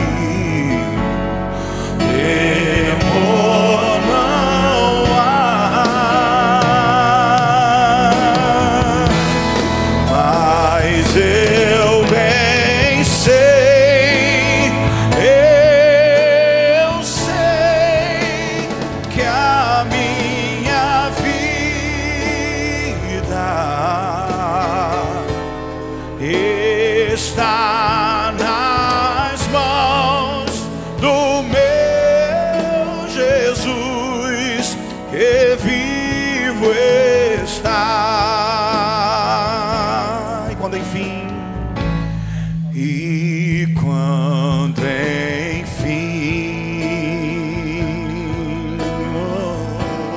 chegar a hora em que a morte enfrentarei sem medo, então. Sem medo, então. Terei vitória, verei na glória o meu Jesus, que vivo está, porque Ele vive. Porque Ele vive. Posso crer no amanhã, porque Ele vive. Temor não há, mas eu bem sei, eu sei que a minha vida, Sim, Deus, está nas mãos do meu Jesus, que vivo está. Aleluia. Põe a mão no seu coração, me deixa só orar com você. Vou passar a palavra ao pastor Wagner. Senhor, nós te adoramos. Obrigado por esse tempo aqui, Senhor, nesta cidade, nesta casa, com esses irmãos abençoados. Senhor, que essa palavra ela não volte vazia, que ela prospere para aquilo que foi designada, Senhor. Que haja, Senhor Deus, um entendimento das coisas que foram prometidas e das realidades que estão sendo cumpridas. Senhor, que a gente aprenda a lidar com promessas e com realidades. Que a gente aprenda a lidar, Senhor Deus, com cada coisa que o Senhor já disse, com aquilo que o Senhor está por fazer, Senhor. Que o Teu nome seja glorificado, Senhor. E assim como José, que diante dos seus irmãos disse: vocês não entenderam o que aconteceu, mas hoje Deus transformou em bênção, para que eu viesse na frente e guardasse vocês com vida.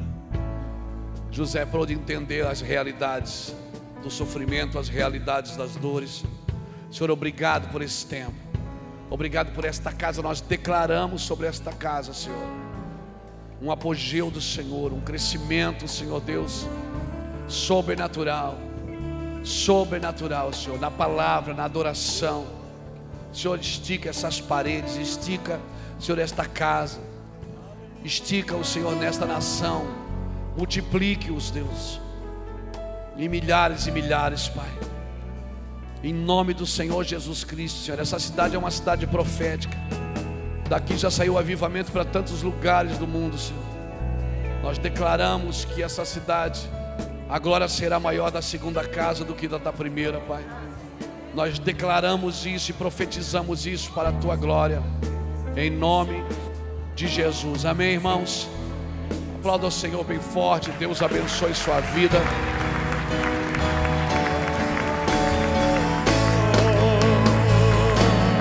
Dê uma abraço na tua irmã, dê um abraço no teu irmão e diga juntos, crescendo para o reino. Crendo Amanhã, porque ele vive. porque ele vive. Temor não há. Temor não há. Mas eu bem sei, Oh, yes, eu sei que a minha vida Onde ela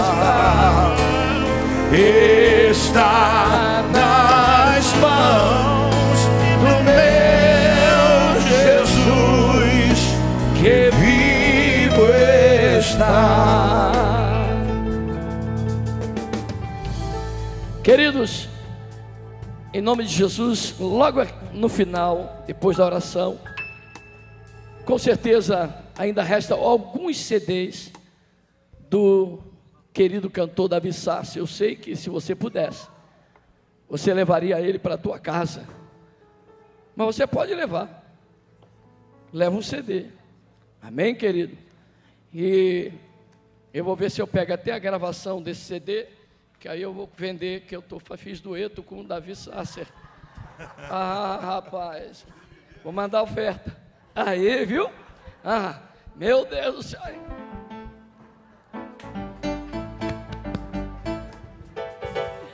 Olha só, tá vendo, queridos? Momentinho. Queridos, atenção, membros da igreja, membros de pequenos grupos e aqueles que tiverem interesse. Nós temos um retiro de impacto que fazemos 3 vezes ao ano e não tem nem como falar muito sobre ele, porque é só isso, é um impacto. Só que vagas limitadas, 55 lugares só. Então, o Ronan e Anne, na saída, fazendo as inscrições para o impacto, está quase encerrado. Então, especialmente aqueles que já sabem, já conhecem, procure o Ronan e Anne no final, dê o seu nome, preencha a sua ficha, retiro de impacto, 10, 11, 12 de novembro. Amém? Glória a Deus. Graças a Deus.